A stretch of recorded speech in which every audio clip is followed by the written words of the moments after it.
யாருக்கு யார் ஆறுதல் சொல்கிறது? மரணம்ன்றது தவிர்க்க முடியாது தான், எல்லாருக்கும் வரணும். ஆனால் இந்த இளம் வயசுலையா இந்த பிள்ளைக்கா ஊருக்கே எந்த உணர்ச்சி எப்படி காட்டணும்னு சொல்லி கொடுத்துருவாங்க அப்பா. எந்த சூழ்நிலையில் எந்த மாதிரி நம்ம முகமாக உணர்ச்சின்னு இன்றைக்கி ஒரு துக்க சம்பவத்தில் எப்படி இருக்குதுன்னு எங்களுக்கு காட்டி கொடுத்துறாரு. ஒரு அப்பாவாக அவருக்கு போய் நாங்கள் என்ன ஆறுதல் சொல்கிறது? கவலைப்படாதீங்கன்னு சொல்ல முடியும். எந்த அப்பாவுக்கும் ஒரு வரக்கூடாதுங்க. அந்த இந்த வயசில் மரணம் வாழக்கூடாது. வாழ தூங்குற வயசு. வாழ்க்கையை கொஞ்சம் கொஞ்சமாக பார்த்து நல்லது கெட்டது எல்லாம் தெரிஞ்சுக்கிட்டு பக்குவப்பட்டு கொஞ்சம் இனி நல்லா வாழலான்ற வயசு தான் மனோஜ் வயசு.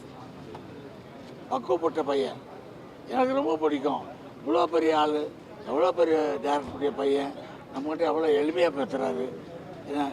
சார் என்ன சார் இப்படி சார் ஜாலியாக பேசுகிறோம்ல, ரொம்ப எனக்கு அவ்வளோ சந்தோஷமாக இருக்கும்.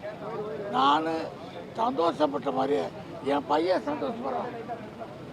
ஏன்னா என் பையனும் மனோஜும் ஃப்ரெண்ட்ஸு. அதை விட என் மனைவி சொல்கிறாங்க, மனோஜ் என்னமாலாம் சொல்லுவார், அவங்க எங்கள் வீட்டு சாப்பாட்டு ருசி பற்றி அவர் சொன்னது தான் என் மனைவி சொல்லி வரோம். எங்கள் குடும்பத்தோடைய பசந்த ஒரு பிள்ளையை பறி கொடுத்துருங்க. மனசு ரொம்ப கஷ்டமாக இருக்குது. யார் வீட்டு பிள்ளையும் இந்த வயசில் போக வேணாம். கடவுள்கிட்ட வேண்டியது தான் மரணம் வரட்டும். இந்த வயசில் யார் பிள்ளைக்கும் வர வேணாம்ப்பா.